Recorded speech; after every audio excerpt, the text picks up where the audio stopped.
Question 1. An effective police report should be clear, concise, and objective. Which of the following sentences best demonstrates objectivity in a police report? A. The suspect looked very guilty when he ran from the scene. B. The suspect fled the scene after observing the patrol vehicle. C. It was obvious the suspect was trying to escape justice. D. The suspect's suspicious behavior indicated his culpability. Answer: B. The suspect fled the scene after observing the patrol vehicle. Objectivity in a police report means sticking to observable facts and avoiding personal opinions, interpretations, or assumptions about a person's guilt or intentions. The sentence, "The suspect fled the scene after observing the patrol vehicle," reports an action and an observable stimulus without inferring motive or guilt. Phrases like, "looked very guilty," or "obvious," are subjective and should be avoided to maintain the report's factual integrity. Always focus on reporting what was seen, heard, or done, rather than what was felt or presumed. Question 2. An officer is preparing to conduct a traffic stop. Which of the following is the most important initial consideration for officer safety? A. Ensuring the patrol vehicle's lights and siren are functional. B. Notifying dispatch of the stop location and vehicle information. C. Checking for any active warrants on the vehicle's registered owner. D. Confirming the patrol vehicle has enough fuel for the stop. Answer: B. Notifying dispatch of the stop location and vehicle information. For officer safety during a traffic stop, immediately notifying dispatch of the location and vehicle details is paramount. This action ensures that other officers know where you are and can respond if assistance is needed, providing a critical safety net. While other factors like functional equipment are important, providing dispatch with your status and whereabouts is the foundational step for external support. Remember, communication with dispatch is your lifeline in the field. Question 3. During an investigation, an officer finds a wallet at a crime scene. To maintain the integrity of potential evidence, what is the best immediate action? A. Open the wallet to identify the owner and contact them. B. Leave the wallet untouched until a detective arrives. C. Secure the wallet, photograph it in place, and then collect it using proper procedures.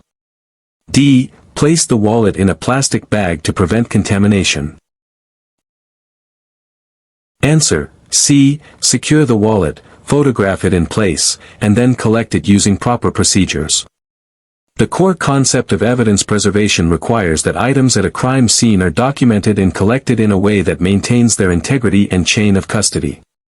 Securing the wallet, photographing it in situ, in its original place, and then collecting it using proper procedures ensures that its location is recorded and potential trace evidence is not disturbed before collection. This systematic approach is crucial because the context of evidence is as important as the evidence itself. Always remember to document, then collect. Question 4. Which of the following is the primary purpose of the California Highway Patrol, CHP? A. To enforce federal immigration laws. B. To investigate major felony crimes statewide. C. To provide statewide traffic law enforcement and public safety services. D. To manage county jails and correctional facilities. Answer: C. To provide statewide traffic law enforcement and public safety services. The California Highway Patrol's primary mission is to provide statewide traffic law enforcement and public safety services. This includes enforcing traffic laws on state highways and freeways, investigating traffic collisions, and providing assistance to motorists and other public safety agencies. Understanding the core function of an agency like the CHP is fundamental for anyone looking to join its ranks. CHP officers are often the first responders for traffic-related incidents across California's vast road network. Question 5. An applicant is asked to identify the correct spelling of a common law enforcement term. Which option is spelled correctly? A. Surveillance. B. Surveillance. C. Surveillance. D. Surveillance. Answer: B. Surveillance. Correct spelling is crucial for clear and professional written communication in law enforcement, especially in reports and official documents. The correct spelling for the act of closely observing someone or something, often for investigative purposes, is surveillance. Misspellings can detract from the credibility and professionalism of official records. Take note of common terms and practice their spelling to avoid errors in critical situations. Question 6. Active listening is a crucial skill for a police officer. Which action best demonstrates active listening during an interview with a witness? A. Interrupting the witness to ask clarifying questions immediately.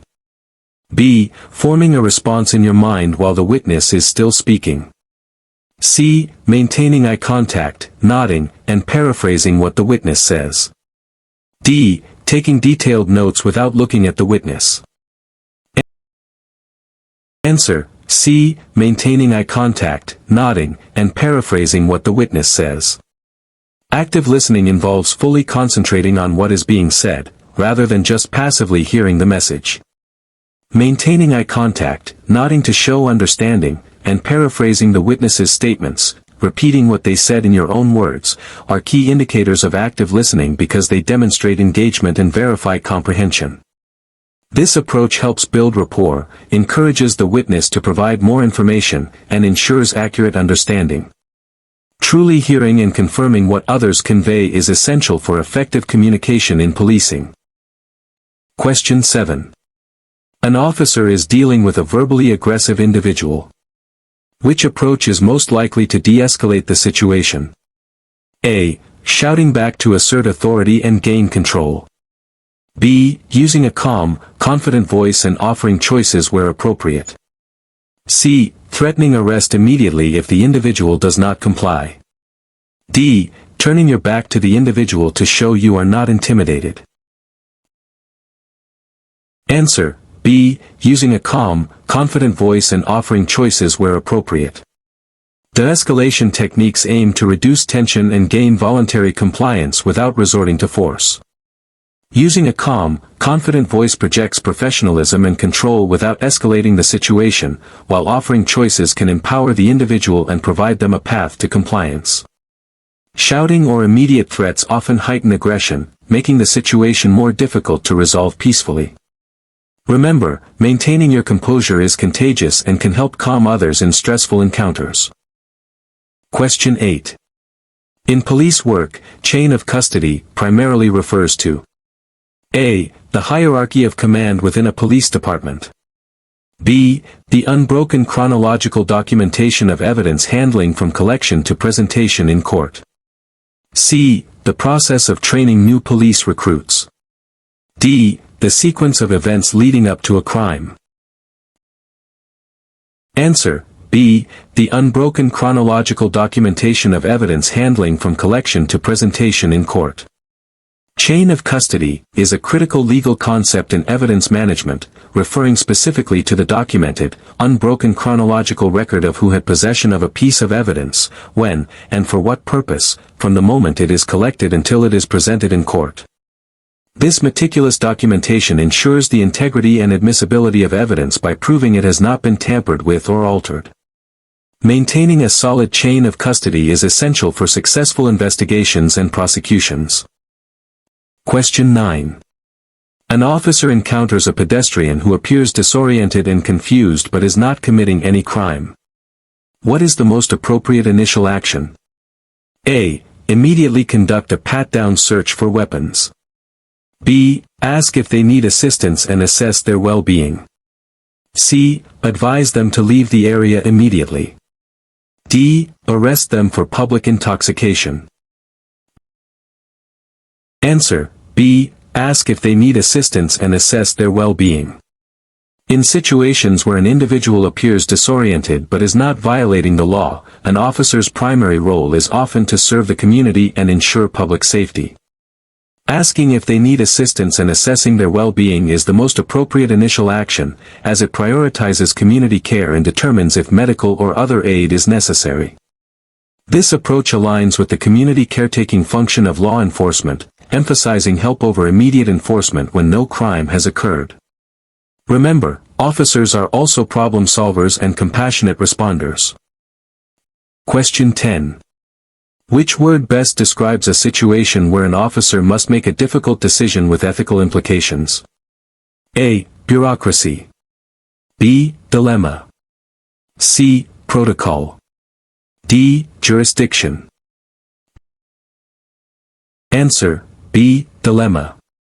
A dilemma refers to a situation in which a difficult choice has to be made between two or more alternatives, especially equally undesirable ones, or where there are ethical implications to the choices. An officer frequently faces dilemmas, such as balancing individual rights with public safety concerns, requiring sound judgment and adherence to ethical standards. Understanding this term highlights the complex decision-making involved in law enforcement. Ethical dilemmas are a constant reality in policing, requiring careful consideration. Question 11. An officer is writing a report about a minor traffic collision. Which of the following details is least essential to include in the narrative for a basic report? A. The weather conditions at the time of the collision. B. The make, model, and license plate number of each vehicle involved. C. The personal opinions of bystanders regarding who was at fault. D. The statements given by each driver involved. Answer: C. The personal opinions of bystanders regarding who was at fault. A police report should focus on factual information, observable events, and direct statements from involved parties, not subjective opinions. The personal opinions of bystanders regarding fault are generally not essential for a basic report and can introduce bias or unsubstantiated claims. Including objective details like weather conditions, vehicle information, and driver statements provides a clear and factual account of the incident. Always prioritize facts and direct evidence over speculation or third-party opinions in your reports. Question 12. Maintaining physical fitness is important for police officers primarily because A. It allows officers to win physical altercations easily. B. It helps officers recover from injuries faster. C. It enhances an officer's ability to perform duties safely and effectively, and manage stress. D. It reduces the need for backup in dangerous situations. Answer: C. It enhances an officer's ability to perform duties safely and effectively, and manage stress. Physical fitness is a critical component of an officer's ability to perform their duties safely and effectively, encompassing more than just physical confrontations. Good fitness enhances stamina for patrols, the ability to pursue suspects, and the capacity to handle strenuous physical demands, while also serving as a significant factor in managing the high stress inherent in law enforcement. A fit officer is better prepared for the unexpected physical and mental challenges of the job. Prioritizing physical health is a foundational step for a successful career in policing. Question 13. When communicating over the radio, using clear and concise language is vital. What is the primary reason for this? A. To impress supervisors with professional terminology. B. To ensure messages are understood quickly and accurately, especially in emergencies. C. To keep radio transmissions brief to save battery life. D. To prevent unauthorized listeners from understanding the message. Answer: B. To ensure messages are understood quickly and accurately, especially in emergencies. Clear and concise language over the radio is paramount to ensure that messages are understood quickly and accurately, particularly in high-stress or emergency situations. Misunderstandings due to unclear communication can have severe consequences, impacting officer safety and response times. Radio transmissions are a critical component of police operations, and effective communication ensures seamless coordination. Always strive for clarity and brevity in all radio communications. Question 14. Which of the following best describes the principle of probable cause in law enforcement? A. A mere hunch or suspicion that a crime has been committed. B. Sufficient reason based on known facts to believe a crime has been committed or that certain property is connected with a crime. C. A subjective feeling that someone is guilty. D. An unverified anonymous tip about illegal activity. Answer: B. Sufficient reason based on known facts to believe a crime has been committed or that certain property is connected with a crime. Probable cause is a crucial legal standard that officers must meet to make an arrest, obtain a warrant, or conduct a search without a warrant in specific circumstances. It means having sufficient reason, supported by specific and articulable facts, to believe that a crime has occurred or is about to occur, or that evidence of a crime exists in a certain location. It is a higher standard than mere suspicion and must be based on objective facts, not just a hunch. Understanding probable cause is fundamental to lawful police action. Question 15. An officer is approached by a citizen who is upset about a recent traffic incident. Which of the following responses by the officer demonstrates professionalism and good public relations? A. Telling the citizen that their feelings are irrelevant to the law. B. Listening attentively to the citizen's concerns before responding. C. Advising the citizen to file a formal complaint if they are unhappy. D. Dismissing the citizen's concerns as trivial. Answer: B. Listening attentively to the citizen's concerns before responding. Demonstrating professionalism and good public relations involves treating citizens with respect and empathy, even when they are upset. Listening attentively to the citizens' concerns before formulating a response shows that their voice is valued and helps de-escalate the situation, fostering trust and positive community relations. This approach allows an officer to gather information and respond thoughtfully, rather than react defensively. Remember, public interaction is a cornerstone of effective policing. Question 16. In the context of the post-Pellet B exam, situational judgment, questions typically assess an applicant's ability to A. Recite specific California Vehicle Code sections from memory. B. Analyze hypothetical scenarios and choose the most appropriate and effective course of action. C. Demonstrate knowledge of police radio codes. D. Identify the fastest route to a crime scene. Answer: B. Analyze hypothetical scenarios and choose the most appropriate and effective course of action. Situational judgment questions on exams like the post-Pellet B are designed to assess an applicant's ability to analyze hypothetical scenarios and select the most appropriate and effective course of action.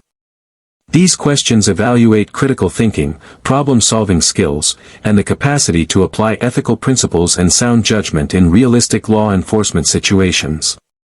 The scenarios often involve various challenges an officer might face, testing how well an applicant would react under pressure. Practice thinking through different responses to develop strong judgment. Question 17. Which of the following is the most important reason for maintaining a professional demeanor and appearance as a police officer?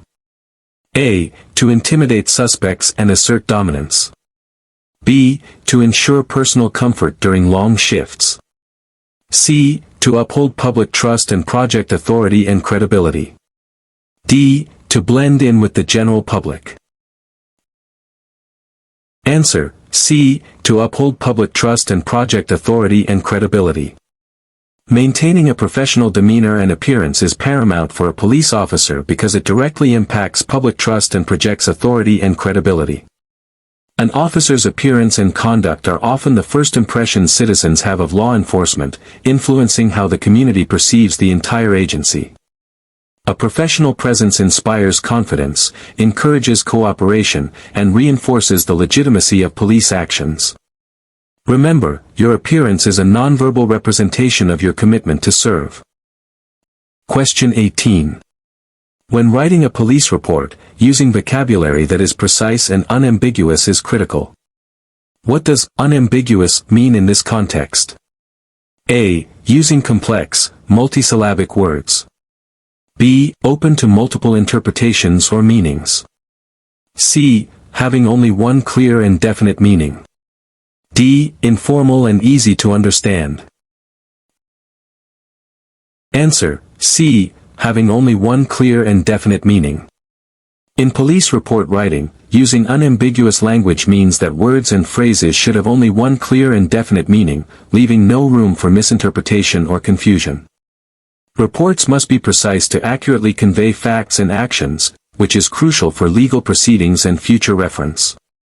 Ambiguous language can lead to misunderstandings, errors, or challenges to the report's credibility. Strive for clarity so that anyone reading your report can understand exactly what happened. Question 19. An officer observes a vehicle driving erratically on a freeway. What is the most immediate safety concern before initiating a traffic stop? A. The officer's personal comfort. B. The presence of heavy traffic or unsafe road conditions. C. The vehicle's make and model. D. The time of day. Answer: B. The presence of heavy traffic or unsafe road conditions.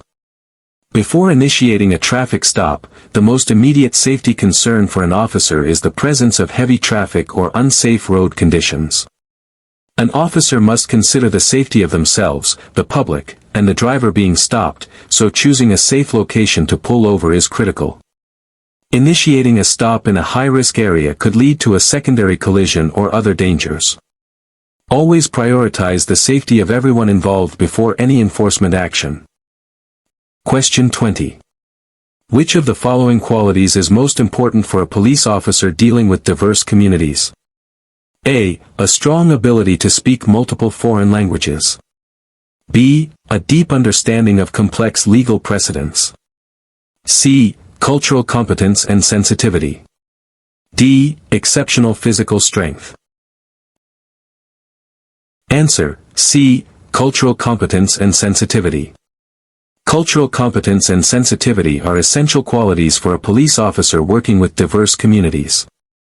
This involves understanding and respecting different cultural backgrounds, beliefs, and practices, which helps build trust, foster effective communication, and ensure fair and impartial policing for all citizens. Officers regularly interact with people from various walks of life, and an appreciation for diversity enhances community relations and allows for more effective problem solving.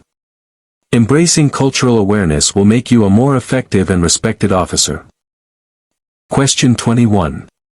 A common pitfall in police report writing is using vague or generalized statements. Which of the following is an example of a vague statement? A. The suspect, John Doe, age 32, was located at 123 Main Street. B. Officer Smith observed the vehicle traveling northbound on Elm Avenue at approximately 55 miles per hour. C. The incident occurred sometime around midnight. D. Victim stated suspect displayed a black semi-automatic handgun.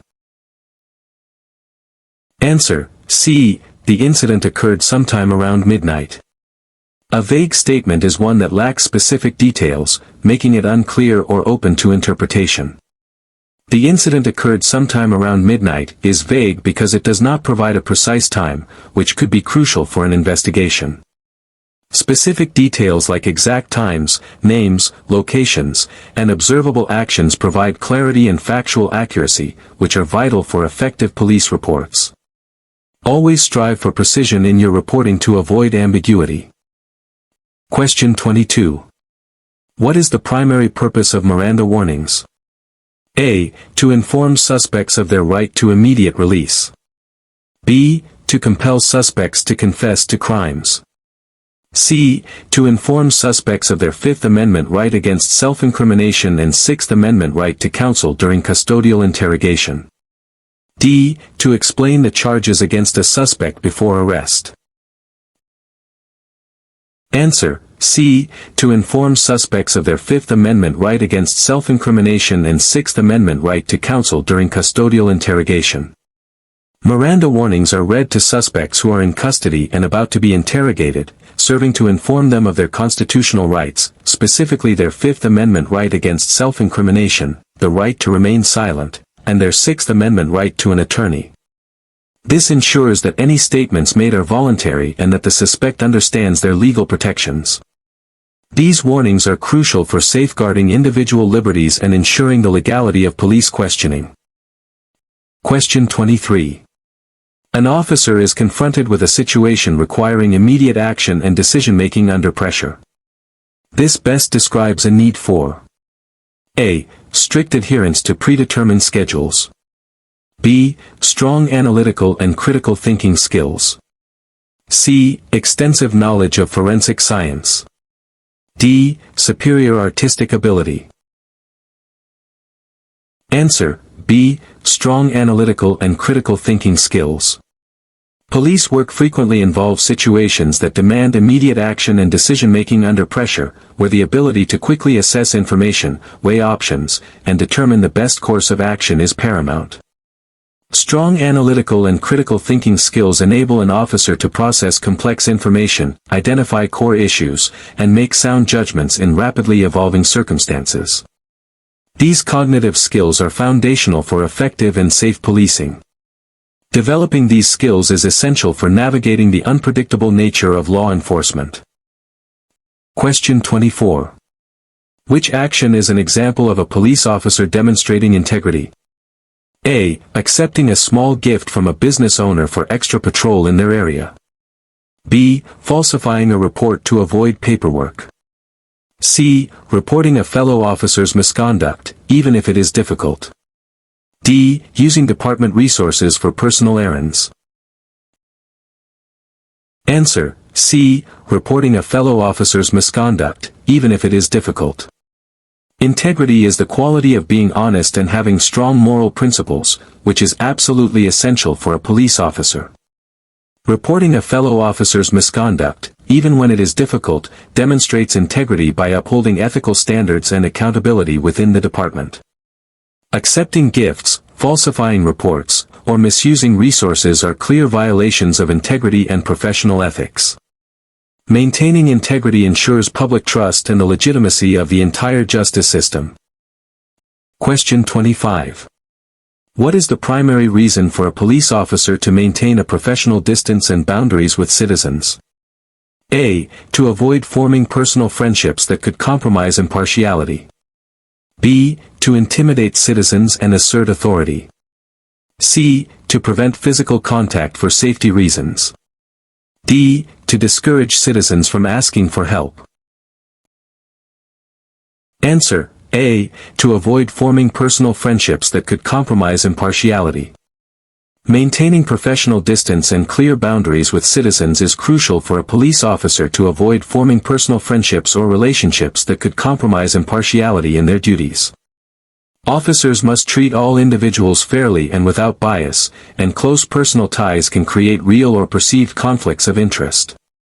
This professional approach helps to ensure that decisions are based solely on facts and law, upholding the integrity of the badge. Remember, objectivity and fairness are cornerstones of law enforcement.